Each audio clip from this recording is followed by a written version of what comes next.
North Korea News Live, World War III threat rises as Kim Jong-un accuses U.S. of declaring war.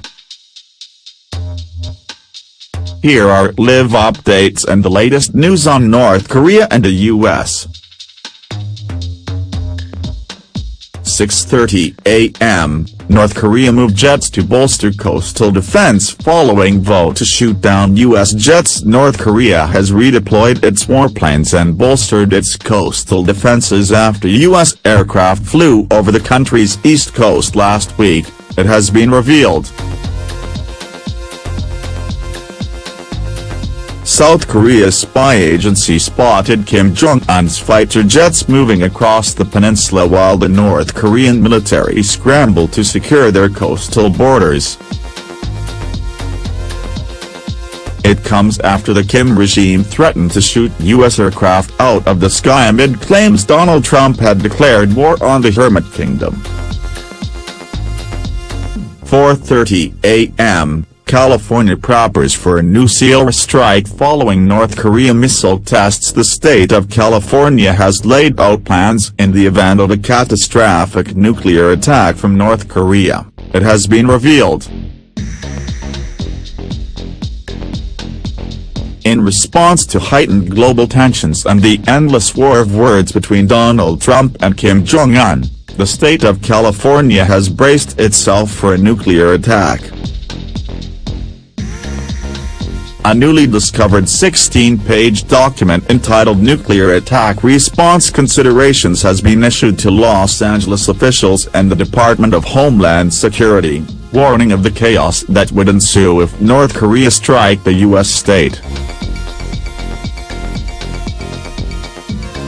0:30, Donald Trump intends to kill Kim Jong-un, claims international affairs expert Joseph Amanda Thomas warned the gears of war are beginning to grind inexorably as he offered a chilling insight into the escalating North Korea crisis.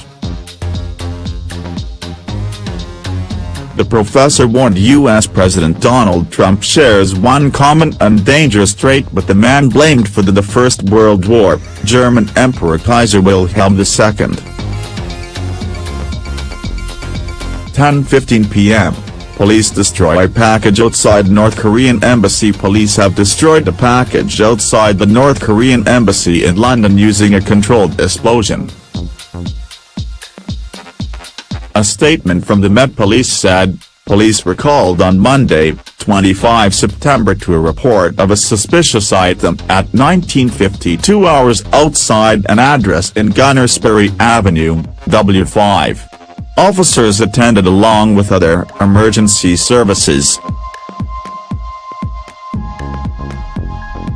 Road closures were put in place and nearby properties were evacuated as a precaution. A controlled explosion took place at around 21:28 hours. The item was found to be non-suspicious. 9:45 p.m. Homes evacuated outside North Korean embassy in London. Metropolitan Police have closed roads and evacuated houses after discovering a suspicious item outside the North Korean embassy in London. Emergency services are assessing the package at the scene, according to ITV. The North Korean embassy is located on Gunnersbury Avenue in Ealing, West London. The 7-bedroom home bought by the North Korean government for a reported £1.3 million in 2003. 8:30 p.m. U.S. launched missile interception tests in Scotland. The United States has launched a large-scale military exercise in Scotland to practice shooting down nuclear missiles. More than 3,000 troops will hone their skills at detecting and disarming live ballistic missiles. Defense Secretary Michael Fallon said the drills put the UK at the forefront when responding to the threat of North Korea.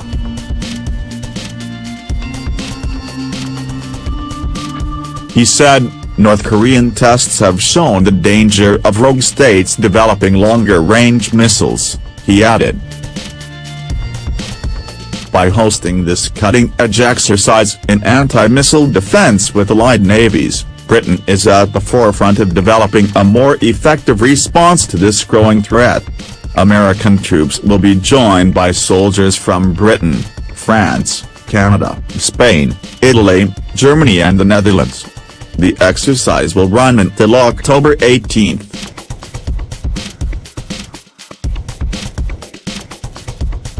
8:15 p.m. Joe Tambini takes over live reporting from Sebastian Ketley. 7:30 p.m. White House denies accusations of declaring war on North Korea. White House Press Secretary Sarah Huckabee Sanders, speaking at a press briefing, denied Pyongyang's accusations of declaring war on North Korea. The spokeswoman underlined that the accusations are absurd. She said, "We've not declared war on North Korea, and frankly the suggestion of that is absurd. It's never appropriate for a country to shoot down another country's aircraft when it is in international waters. Our goal is still the same. We continue to seek the peaceful denuclearization of the Korean Peninsula." 7:15 p.m. Hillary Clinton accuses Donald Trump of fueling North Korean crisis. Former U.S. president candidate Hillary Clinton accused Mr. Trump of adding fuel to the fire in the North Korean crisis. Mrs. Clinton said in an interview with the French Daily Le Monde, "I think Mr. Trump poses a clear and present danger to America and to the world because he wasn't ready to become president. He doesn't have the right temperament nor the right leadership skills to be a head of state. His actions have deeply divided America and its allies. He has injected instability and unpredictability into international affairs. I personally think he is more dangerous than he is helpless. The President of the United States has a lot of power. He can scrap regulations and deliver dangerous speeches, just like Mr. Trump's first speech to the United National General Assembly last week.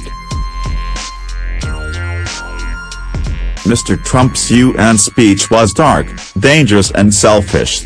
He has stripped the U.S. of its moral duty as one of the world's most powerful nations, of all policy and of all strategy.